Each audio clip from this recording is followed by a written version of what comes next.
Hey everybody, welcome to GGS Railways. My name is Greg, this is my YouTube channel. Alright guys, so I went to a train show unattended and this is what happened.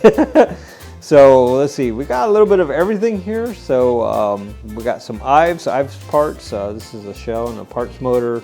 This is just a shell, and these are parts of the parts motors. On both of the parts motors the armature went bad, but I'm getting ahead of myself. We also got some Unique Art brand trains here, and we got a Lionel standard gauge, which is quite nice, and then we also got some G-Scale offerings here, the passenger circus variety.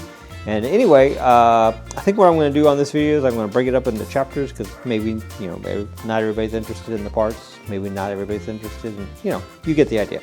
Anyway, so let's get started. I'm going to get this camera zoomed in so we can see, and we'll just get to going. All right, so let's start with the Ives stuff, and this is probably the oldest stuff on the table. This is an Ives cast iron. I believe they're both 1100s, I believe. Actually, this one, you know what? This is an American Flyer. I just noticed that. Well, that's cool. Okay, so I was mistaken. This one is American Flyer. This one is definitely Ives. So that's interesting. So all right, so I got American Flyer shell and an Ives shell, and these were I think $2 a piece for the shell and $2 for the motor. Anyway, interestingly on the motors that I got, and this one by the way is not American Flyer. I believe this is also Ives, but I don't know what this goes to because it doesn't have a place for the drive rods for the steam engine, so I don't know. But anyway, both of the Ives motors, they failed in identically the same way. The pickup for the armature fell apart, and yeah, so that's kind of what happens on these old motors sometimes, and this one wound up pretty good.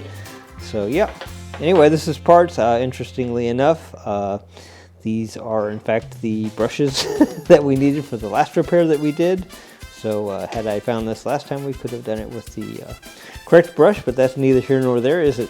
So let's see. Also on the parts side, I got this wind-up Marks motor. This is not an early at all, but it does work. So if we need to retrofit or just a motor make one work, this is it. So there you go. There's that.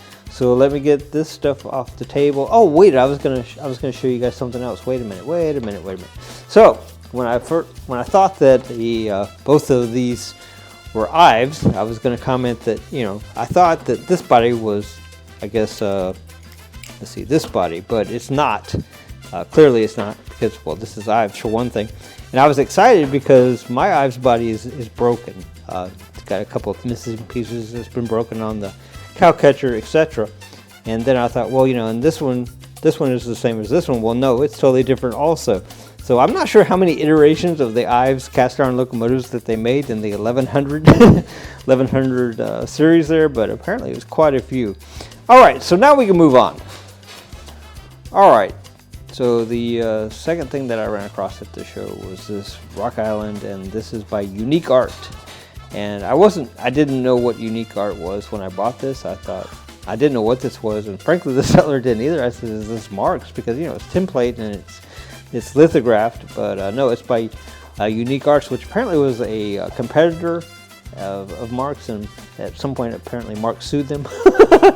all these train companies apparently sued each other at one time. Anyway, so but this guy is really nice, and he is substantially larger and actually more detailed and more, just, I don't know, in my opinion, kind of better looking than the Marks offering, so maybe they were jealous, I don't know. Anyway, so this is the bottom, and this guy, like I said, is quite large, but the motor and the mechanism is unlike anything I've ever seen. That's just really cool, and the E-unit on this guy is huge. E-unit sits above the rear wheels here, but this is quite stout, quite large. As a matter of fact, when I put this on the track, I had to clear some other things off the track because it's even wider on the turn than, like, say, the Lionel GB9.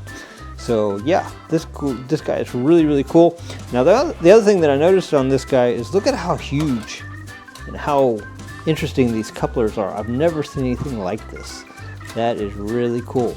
So I suspect we will try to get some more unique art offerings. I did notice that on eBay they are quite expensive. I didn't pay a lot for this, by the way, and there's another part, interesting part of that story. I got this guy, and I'll just tell you that I paid $20 for him, and I was happy with that. The seller was happy with that, and the seller told me that a man a couple of aisles over had another one just like it. Sure enough, he did, and his price was substantially more. And I said, well, I have his brother here in my bag. And I pulled him out, and the man goes, well, I'm not selling mine for that. And I'm like, okay. Anyway, train shows are interesting, guys. Anyway, so I'm very happy with this, regardless of the cost. I thought he was very unique. That's interesting because that's the name of the name of the brand is Unique Unique Trains. So anyway, all right, let's move on to the next thing.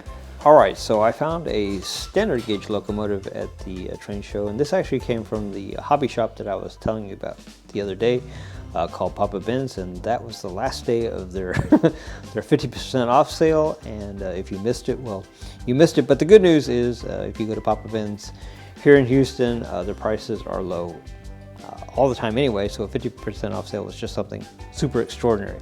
Anyway, so what came with this, and this came kind of sold as a set, with the 318 steeple cab locomotive.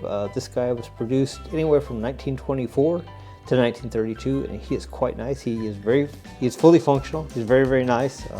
Didn't have to change the wheels or any of that other stuff that sometimes you have to do on those. This is, let's see, a number 12 gondola, and this was produced anywhere from 1906 to 1926. And I'm thinking this is the later iteration of that, and we'll talk about that maybe here in a minute. Then we have this number 13 cattle car, which was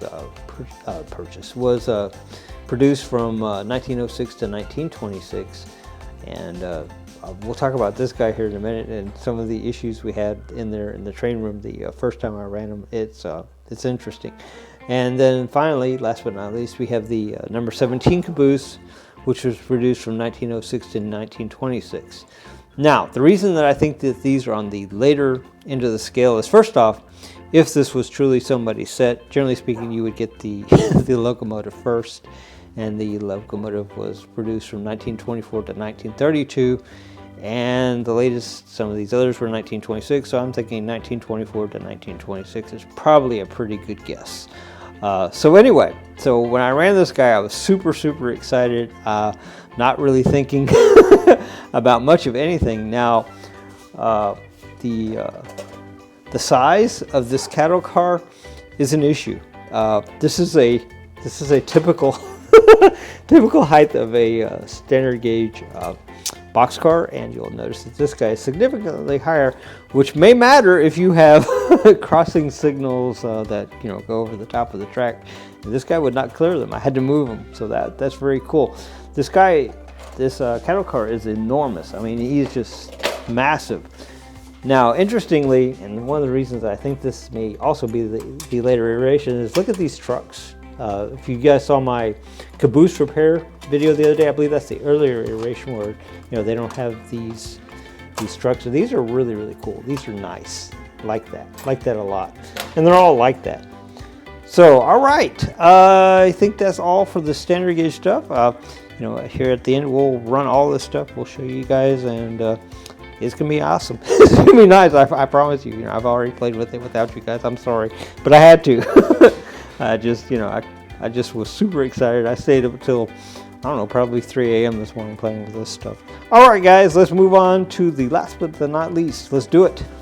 All right, guys, so last but not least, we have these Emmett Kelly Jr. All-Star Circus cars. For those that may not know, at once upon a time, Emmett Kelly Jr. was a big thing, and he put his likeness on everything. He's known for the clowns and the clown art. But anyway, so these are, I'm not sure what brand these are. I think they're the same brand as my caboose in there that I never can remember the name of. It's a kind of a generic type brand. It's not Bachman. It's not anything you've probably ever heard of.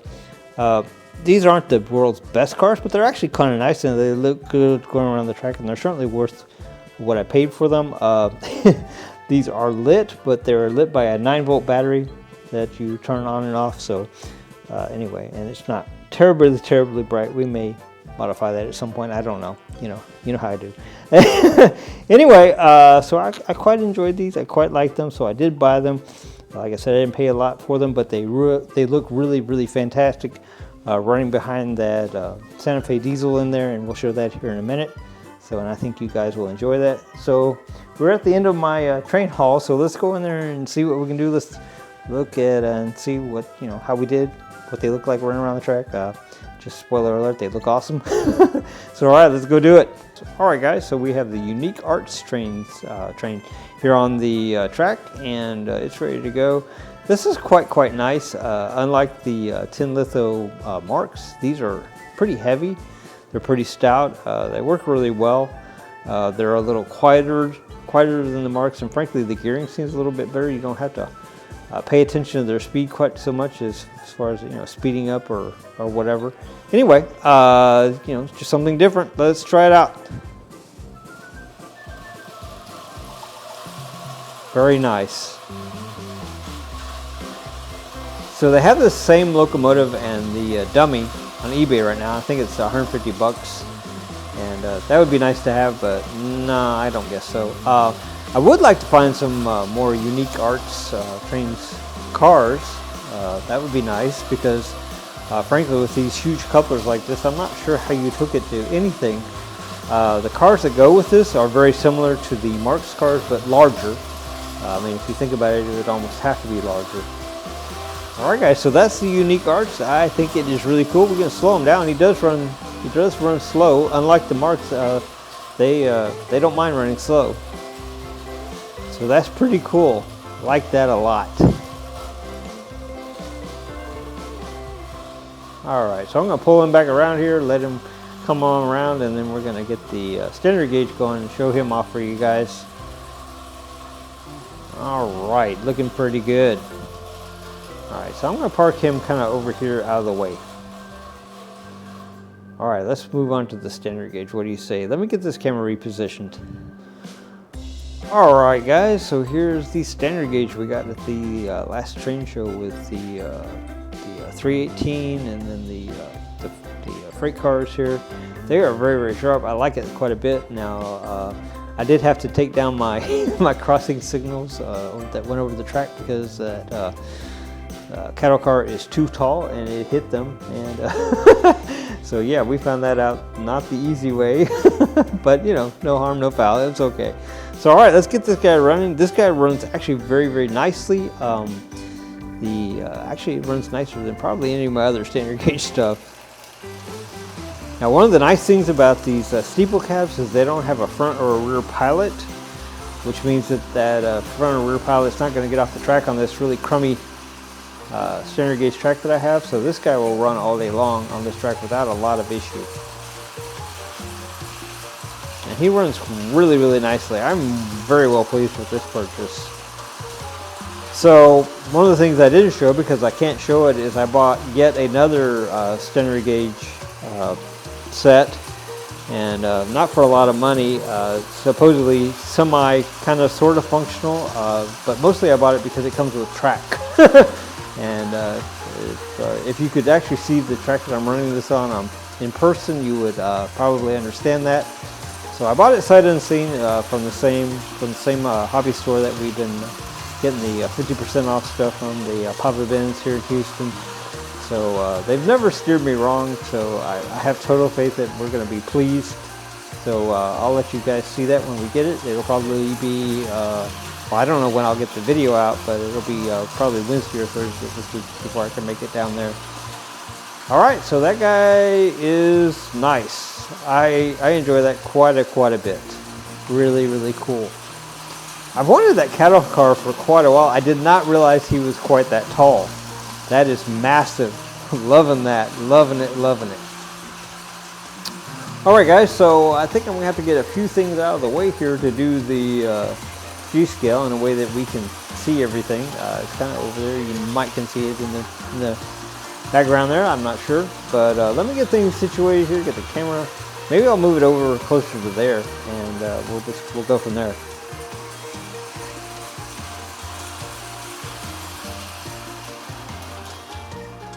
So nice. All right, guys, so what do you guys think about these passenger cars on the back of that Santa Fe? They look really, really sharp. I like that. I kind of like all the circus themed stuff. It tends to be super pricey. These weren't super pricey, but so anyway, I guess, you know, something for everybody, price range for everybody, so yeah. All right, so anyway, let's get this guy going. I think you will be as thrilled as I am. I did not turn on the lights on the passenger cars because you can't see them anyway. And they're very dim. I'm not satisfied with that at all. We will probably put some powered trucks on there and hook up some lights in there because I think that'll look super awesome. All right, anyway, enough talk. Let's get this guy going. Very, very cool.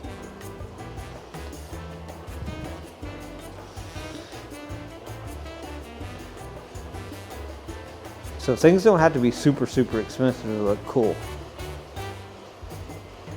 This whole room is a testament to that, I guess.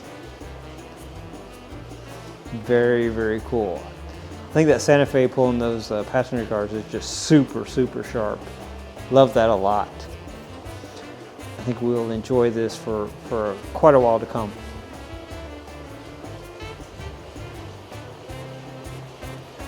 So what's interesting is I think my locomotive, those passenger cars, and my caboose are all the same brand. And I just can't remember what the brand is.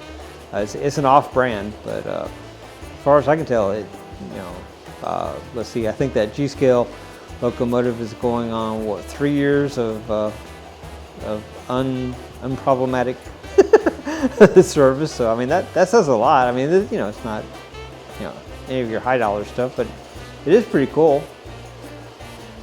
I don't think it would go, you know, outside or anything like that. I mean, it would go outside, but I mean, you know, I don't think it would last outside. All right, guys, so this is the stuff I got at the train show. I am just about as pleased as I could possibly be. I mused on my community post that I came home with an empty wallet and a full heart. And that's true. I mean, my heart couldn't have been any fuller with the happiness and joy that this brings. And I could hardly wait for this morning to come so I could share it with you guys. You know, for me, that's the best part about this YouTube channel is getting to share the joy with other people. So all right, guys, this is it. I promise this is it. It probably got a little long. I don't know, my videos tend to get a little long. People don't seem to mind. Or if they do, they don't say anything. I don't know. Anyway, in any case, we appreciate you guys. This would be, well, the YouTube channel would be nothing without you guys because, you know, with nobody watching, well, it wouldn't be anything, would it? So anyway, we appreciate you guys. Appreciate you hanging out with us. We'll see you next time. GGS Railways out.